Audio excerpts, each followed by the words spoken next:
So mga par, matapos nga po magkita si Manny Pacquiao at dati nitong karibal na si Antonio Margarito sa naging pro debut ni Jimwell, kung saan mga idol, sa naging panayam po ni Margarito, malaki pa rin ang tiwala nito kay Pacman sakaling magdesisyon daw ito na sumabak ulit sa bakbakan sa pro. May edad na daw ang Pinoy legend, pero palagay ni Margarito, kaya pa nito makipagsabayan sa lahat ng fighter at kaya pa rin nito manalo kahit sino man ang kakalabanin nito sa bakbakan. Special na fighter daw kasi ang Pinoy. At dito na nga sinabi ni Margarito mga idol, maski si Floyd daw si sa bakbakan kay Pacman, well ina-expect na natin to mga idol na sasabihin nito ni Margarito. Isa kasi ito sa mga dating boxer na tama ang naging prediction sa bakbakan ni Pacman at Mario Barrios na sa kabila ng edad ni Boss Manny, bibigyan daw nito ng pahirap ang batang kampiyon sa bakbakan na siya naman ang tunay na nangyari sa sagupaan nila noong July.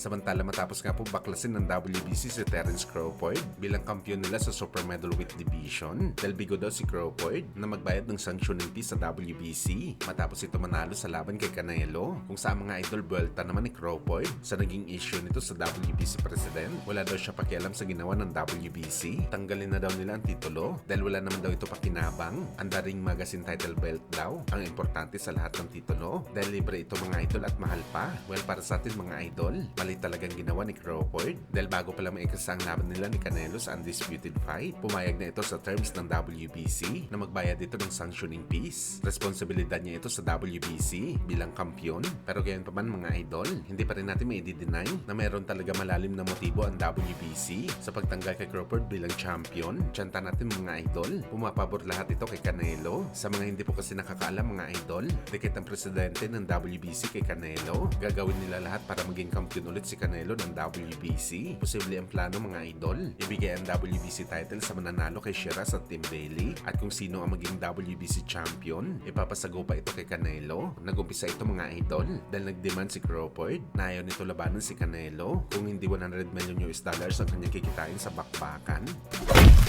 Sa kabilang banda naman mga idol, WBA Bantamweight Champion si Yachichumi, binigyan daw ng advice ng Japanese monster Naoya Inoue para sa paparating na laban nito kontra kay Nonito Donaire Jr. Aniya ni Inoue, masakit daw makatama ang lepok ni Filipino Clash. Sakali makatama daw yan ng solid, magkakaproblema daw talaga si Yachichumi sa Pinoy Legend. Bagamat alam naman daw ito ni Chichumi mga idol, well sa totoo lang mga boss, para sa sariling opinion natin sa laban ni Flash, tailor-made talaga sa kanya si Chichumi. Isang perfect na kalaban ito para kay Flash dahil pasugod kasi gumalaw ang hapon, talagang bubruskuhin ka lang ng hapon at uubusin ang hininga mo sa bakbakan, kaya prone din talaga ito na tamaan ng suntok. Ito ang gusto ng estilo ni Flash dahil madali lang talaga ito patamaan. Ito dating estilo ni Suarez kagaya ng hapon na makailang beses bumagsak kay Flash sa bakbakan. Ang malaking problema lang talaga dito ng Pinoy, ang kanyang endurance sa bakbakan. Paniguradong papagurin talaga ni Chichumi itong si Nonito, lalo pa 43 anyos na ang Pinoy, kapos ng hangin nito sa bakbakan.